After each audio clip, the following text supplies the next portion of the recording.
पति को मारकर प्रेमी के साथ भागने की कहानी तो आपने सुनी ही होगी, लेकिन कानपुर की रीना ने तो इंसानियत, रिश्ते और कानून तीनों का मजाक बना दिया। ये कहानी है मासूम पत्नी बनने की एक्टिंग और प्लान्ड मर्डर की उस स्क्रिप्ट की, जिसमें एक निर्दोष को जेल और एक हत्यारन को सहानुभूति मिली। तस्वीरों में घड़ियाली आंसू बहा रही ये महिला कोई पीड़िता नहीं बल्कि कातिल है। कातिल अपने पति की। जी हाँ, कानपुर के सार थाना क्षेत्र के लक्ष्मण खेड़ा में एक महिला ने अपने भतीजे के साथ मिलकर ऐसा कांड कर दिया जिसने पूरे इलाके को हैरान कर दिया है।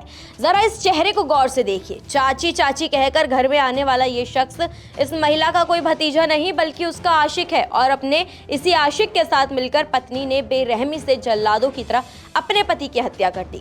घटना कानपुर के घाटमपुर की है। 11 मई की रात एक पति की बर्बर हत्या होती है। पहले खाने में मिलाई जाती है नींद की गोलियां, फिर सिर पर पटिये से वार, और कातिल कोई और नहीं उसकी अपनी पत्नी निकली। हत्या के बाद रीना ने शुरू किया आंसुओं का नाटक और इल्जाम लगाया पड़ोसी कीर्ति यादव और उसके बेटों पर।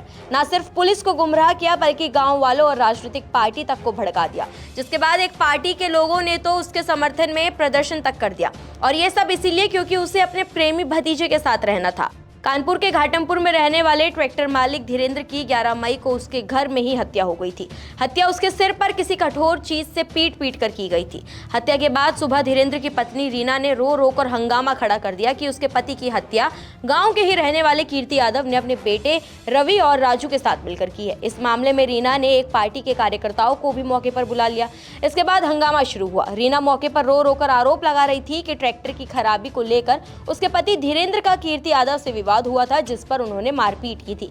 इस मामले में जब शिकायत की तो पुलिस ने मेरे पति को थाने में बुलाकर जबरदस्ती समझौता करवा दिया था। अगर वो समझौता नहीं करती तो मेरे पति की जान बच जाती, क्योंकि उसी दिन से नाराज होकर ही कीर्ति यादव ने अपने बेटे और उसके दोस्त के साथ मिलकर मेरे पति की हत्या की है।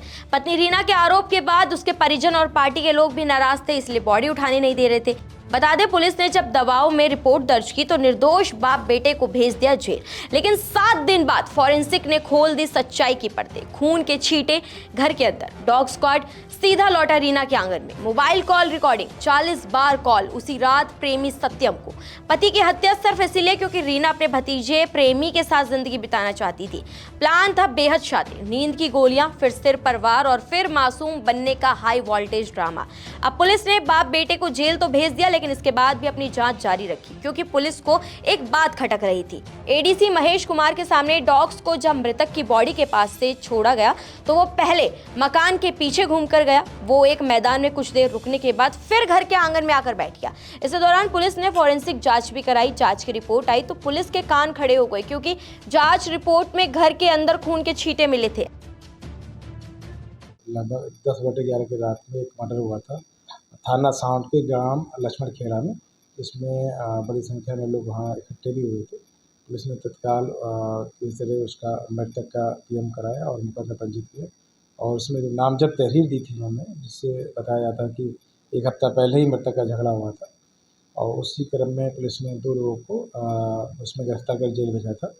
लेकिन बाद में पुलिस ने बड़ी गहनता से इसकी जांच की, विवेचना की और सीडीआर एनालिसिस किया, सारी चीज़ें की, और फिर एक जो प्रकरण सामने आया वो प्रेम प्रसंग का प्रकरण सामने आया, जिसमें मृतक की पत्नी और मृतक का भतीजा, जिसका नाम सतीश है, इन दोनों के बीच में प्रेम प्रसंग चल रहा था, और मृतक ने इनके प्रेम प्रसंग की जानकारी हो गई थी, और जिसके लेकर घर में झगड़ा विवाद भी हुआ था। ऐसे में सवाल था कि अगर पड़ोसी ने हत्या की तो वो हत्या करने के बाद घर के अंदर क्यों जाएगा, बाहर ही भाग जाता। मामला एक दलित की हत्या का था। धीरेंद्र दलित जाति से थे, इसीलिए पुलिस भी फूक फूक कर कदम रख रही थी। इसी दौरान पुलिस ने फिर घर के अंदर मौके पर जांच की तो उसे एक पटिया मिल गई जिसमें खून के छींटे पड़े थे। पुलिस ने इसकी भी जांच कराई तो वो खून धीरेंद्र का ही पाया गया। इसके बाद पुलिस ने पत्नी रीना के मोबाइल की जांच की तो पता चला रात में रीना की अपने पति के भतीजे सत्यम से 40 बार बातचीत हुई थी। इसके पहले भी उसकी लगातार सत्यम से बातचीत होती रही थी। अब पुलिस के शक की सुई दोनों के संबंधों पर पहुंच गई। पुलिस ने सत्यम को उठाकर पूछताछ की तो वो पुलिस का सामना नहीं कर सका। उसने कुछ ही देर में सब कुछ कबूल कर लिया। फिर पुलिस ने धीरेन्द्र की पत्नी रीना को भी हिरासत में लेकर दोनों के आमने सामने पूछताछ की तो उनके संबंध सामने आ गए। रीना ने स्वीकार कर लिया कि उसके भतीजे सत्यम से संबंध थे, वो उसी के साथ रहना चाहती थी। एक दिन पति ने दोनों को देख लिया था, जिसके बाद विवाद हुआ। तभी रीना ने अपने पति को रास्ते से हटाने के लिए पूरा प्लान बनाया। 11 तारीख की रात को पति को पहले नींद की गोलियां दे दी। रात में जब पति सो गया, घर के लोग भी सो गए, तो उसने अपने प्रेमी सत्यम को बुलाया। हालांकि सत्यम का कहना है कि उसने रीना को हत्या करने से रोका, लेकिन वो नहीं मानी। उसने घर में रखी चारपाई की मजबूत पाटी से पति के सिर पर मार मार कर उसकी हत्या कर दी।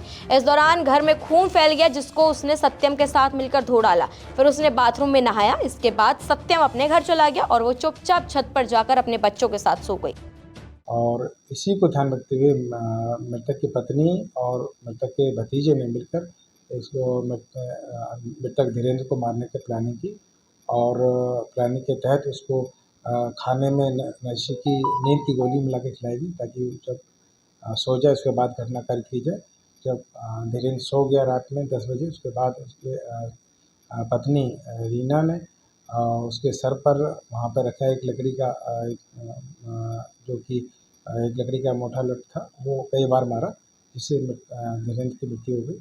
उसके बाद पूरे घर की धुलाई की और जिससे लकड़ी से मारा था उसको भी धुलाई साफ किया गया, लेकिन पुलिस के द्वारा बेंजामिन टेस्ट किया गया तो उसमें सारी चीजें सामने आई। सुबह महिला ने उठकर पति की लाश के ऊपर से चादर उठाई और उनकी हत्या का आरोप पड़ोसियों पर लगाकर हंगामा शुरू कर दिया। एडीसीपी महेश कुमार का कहना है कि मौके पर विरोध प्रदर्शन था। परिस्थितियां पड़ोसियों के खिलाफ जा रही थी कि उनका झगड़ा भी हुआ था। घर वाले काफी आक्रोशित थे। ऐसे में पत्नी की शिकायत पर उसने जिनके नाम बताए उन 3 लोगों पर रिपोर्ट दर्ज की गई। इसके बाद कीर्ति यादव और उसके बेटे रवि को जेल भी भेज दिया गया। पुलिस ने रीना और सत्यम दोनों को गिरफ्तार कर लिया है। वहीं कीर्ति यादव और उनका बेटा अब बेगुनाही की सांस ले पाएंगे, जिन्हें झूठी एफआईआर में फंसाया गया था। पूछताछ में भी दोनों ने ही अपने गुनाह को कबूल किया है और सारी चीज़ें एविडेंस प्राप्त हो गए।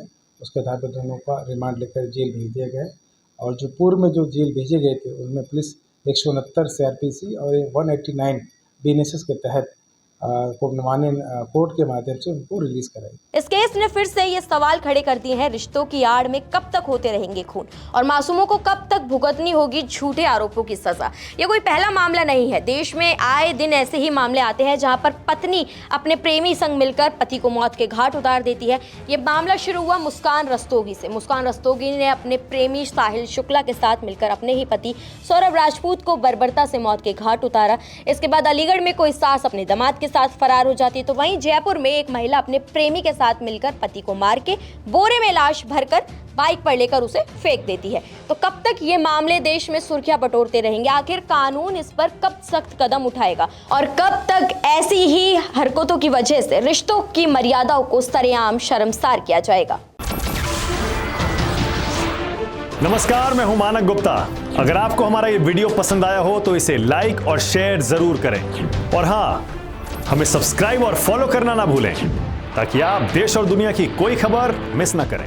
तो जुड़े रहिए हमारे साथ और देखते रहिए न्यूज़ 24।